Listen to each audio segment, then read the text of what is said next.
এটা বিষধর সাপ। অজগর সাপ।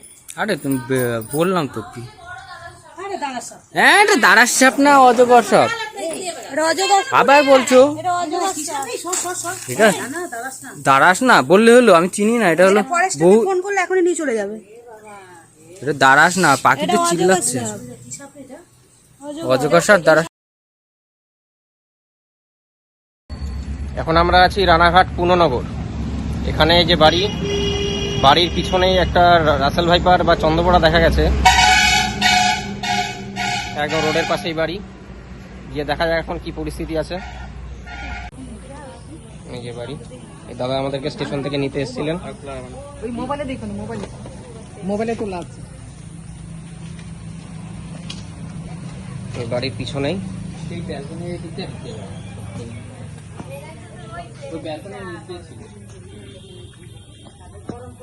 সবার প্রথমে কে দেখেছিল?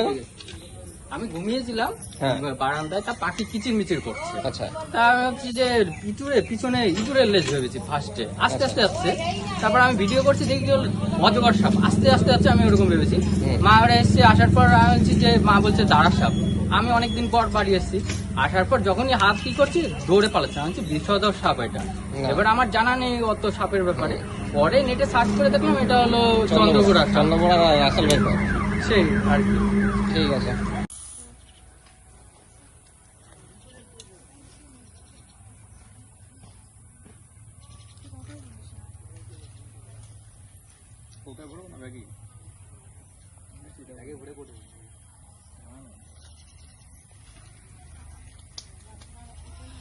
রেডি?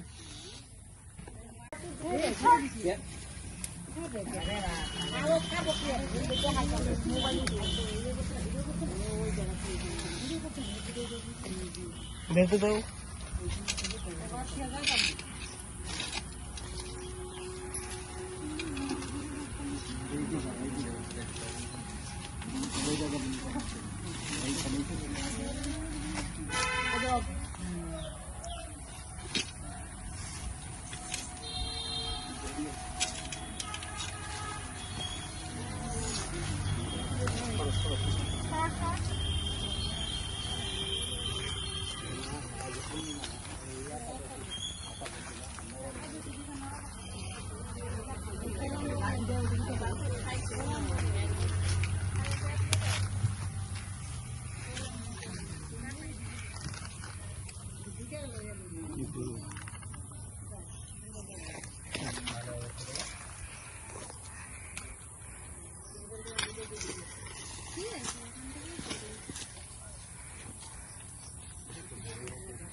মোটামুটি মাঝারি সাইজের রাসেল ভাইপার, রেস্কিউ কমপ্লিট।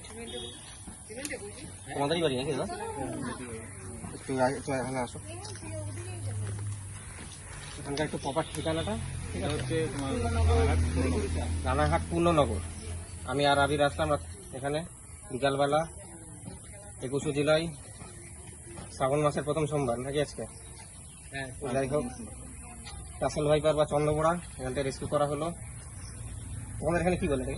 এটা পূর্ণনগরই বলে না, এই সাপটাকে চন্দ্রপড়াই বলে। এটা চন্দ্রপড়া রাসেল ভাইপার, সাইন্টিফিক নেম ডাবুইয়া রাসেলিল। এক এক জায়গায় এক রকম নামে ডাকায়, চন্দ্রপড়া, উলুগোড়া, ঠিক আছে। এই বাড়ির মধ্যেই ছিল। তো এর যে ভেনাম কম্পোজিশন আছে, চন্দ্রপড়া সাপ হিমোটক্সিক ভেনাম।